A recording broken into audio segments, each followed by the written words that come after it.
Assalamualaikum warahmatullahi wabarakatuh. Waalaikumsalam warahmatullahi wabarakatuh. Ya, berjumpa lagi dengan Bu Prima dan juga Bu Hermin. Hari ini kita akan belajar tentang cerita fiksi, masih tetap di tema 7 ya Bu Hermin ya. Tema 8. Oh, tema 8. Daerah tempat tinggalku. Oh ya, sudah tema 8. Alhamdulillah. Ya. Nah, sebelum kita mulai pembelajaran, kita lihat dulu tujuan pembelajaran kita hari ini. Yang Ya. pertama yaitu anak-anak akan mengetahui pengertian dari cerita fiksi. Ya, yang berikutnya anak-anak bisa mengetahui jenis-jenis dari cerita fiksi. Sebetulnya ini kita sudah pernah membahas ya Bu Hermin. Ya, Tapi di bahasa Jawa. Betul sekali. Yang ketiga mengetahui beberapa contoh cerita fiksi. Ya. Ya. Untuk yang pertama ini adalah apa itu dari cerita fiksi. Ya. Cerita fiksi itu sama halnya anak-anak dengan cerita rekaan. Ya. Jadi tidak nyata. Betul. Seperti itu. Siapakah yang mereka? Ya, Nah, itu sengaja dikarang oleh pengarangnya. Ya. Jadi memang dibuat oleh seorang pengarang. Ya. Nah, cerita fiksi ini diolah berdasarkan dari pandangan, tafsiran, dan penilaian dari pengarangnya mengenai entah itu sebuah peristiwa, baik yang mungkin memang terjadi nyata ataupun masih dalam hayalan si pengarang. Seperti itu. Dan cerita ini dibuat dengan tujuan sebagai sarana hiburan bagi pembacanya. Iya, betul sekali.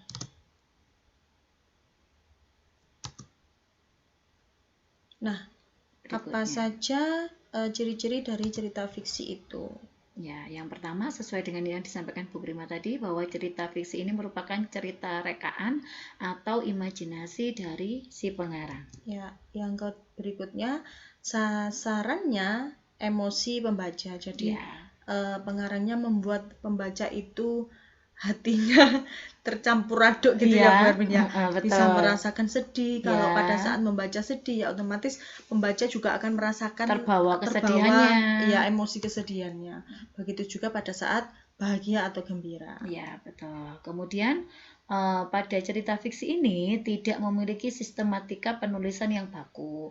Artinya tidak seperti karya tulis ya, seperti yang dibuat oleh mahasiswa. Ya, harus ada poin-poinnya, ya, aturannya. Harus ada aturannya, tidak seperti itu. Jadi bebas lah ya bebas ya untuk menyampaikannya. Ya, betul. Mengandung pesan moral atau amanat, tetap masih mengandung pesan moral dan amanat dari sebuah cerita yang disampaikan. Ya. Kemudian menggunakan bahasa yang komunikatif, artinya bahasa itu yang mudah dipahami oleh pembacanya. Ya, dan menggunakan sudut pandang yang berbeda. Maksudnya di sini adalah anak-anak sudut pandang itu terserah oleh yang membuat cerita atau pengarangnya.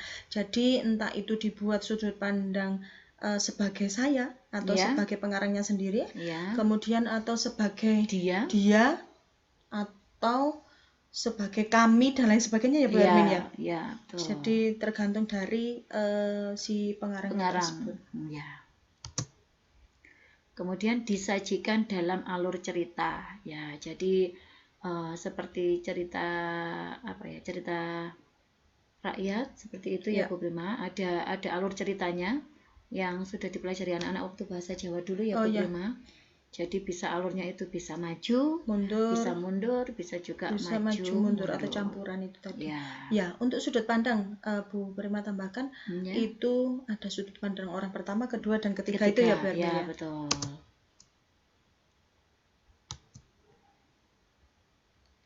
Nah, lalu apa saja sih jenis-jenis cerita fiksi itu? Yang pertama, cerita fiksi ini ada yang berupa cerita rakyat. Ya.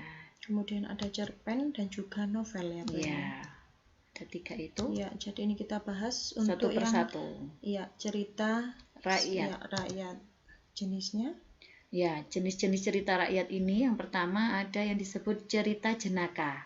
Ya, cerita jenaka itu cerita yang seperti apa? Cerita yang berisi kisah kebodohan atau kecerdikan seseorang dan bisa menimbulkan senyuman atau tawa bagi pembacanya. Ya, jadi bisa senyum-senyum sendiri. Ya, yang itu. baca. Karena sasaran emosi tadi ya Bu Prima ya. Yang baca bisa senyum sendiri. Nah, ini contohnya. Contoh cerita rakyat ini adalah Pak Pandir. Ya. Kemudian sama cerita Lebay Malang. Ya. Kita tidak bisa bercerita banyak anak-anak. Ya, tidak nutut. Ya, jadi kalau anak-anak pengen tahu, bisa mencarinya ya.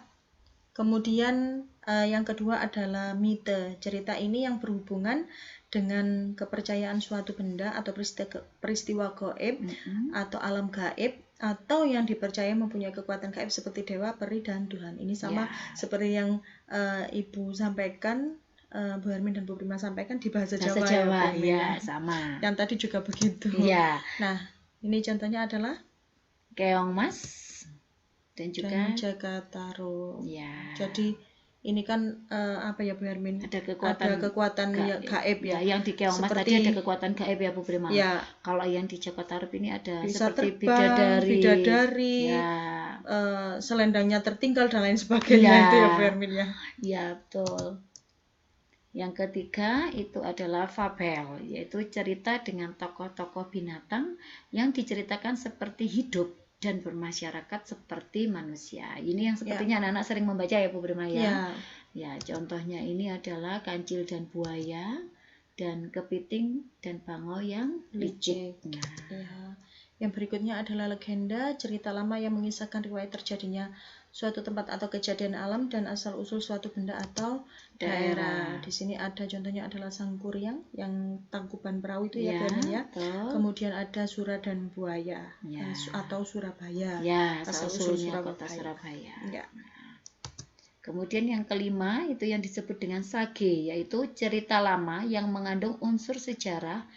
Misalnya mengandung cerita kepahlawanan. Ya. Nah, ini contohnya adalah cerita Si Pitung dan juga Jagatingkir. Ini hampir sama memang Bu Prima ya, dengan yang kita sampaikan di bahasa Jawa. Ya. Jadi kalau anak-anak sudah paham, ini seharusnya anak-anak lebih paham lagi. Betul. Karena ini kita ulang sampai 2 kali ini ya Bu Hermin penjelasannya ya. Iya, betul. Seperti itu. Ya, bedanya hanya yang satunya tadi menggunakan, karena di bahasa Jawa kita menggunakan bahasa Jawa. Yang ini kita menggunakan bahasa Indonesia.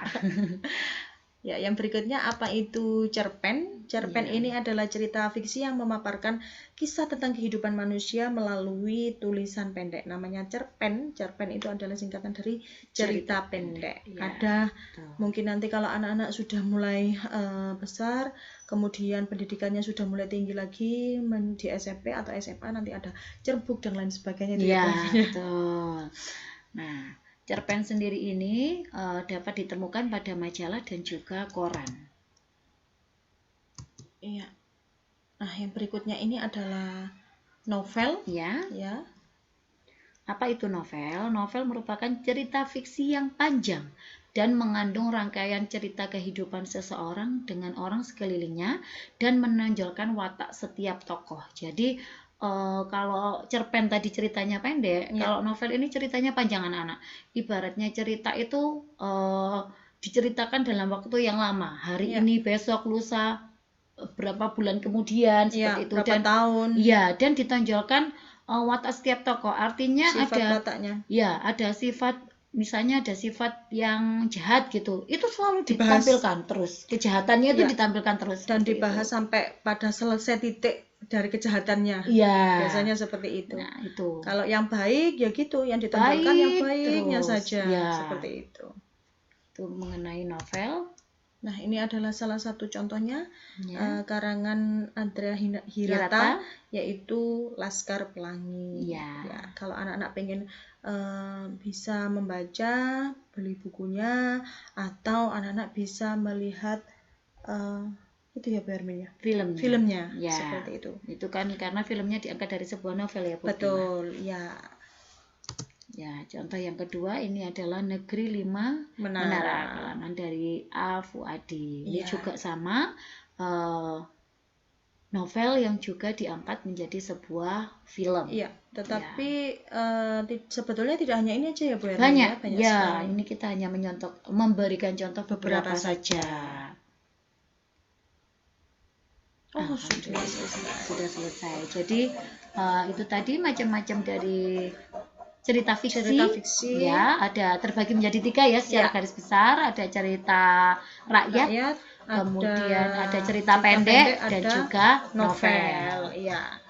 Semoga dengan belajar ini dapat menggugah semangat anak-anak dalam untuk membaca betul. Jadi ingin tahu cerita-cerita, karena kalau membaca cerita saya juga senang, Bu Prima. Iya.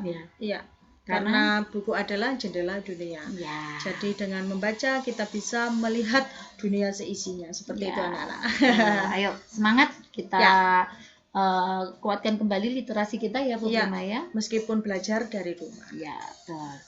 Oke, jangan lupa untuk like, komen, share, subscribe, dan tekan tombol lonceng untuk channel Prima Ekasari dan Hermin Susuarti. Sampai jumpa di pembelajaran berikutnya. Assalamualaikum warahmatullahi wabarakatuh.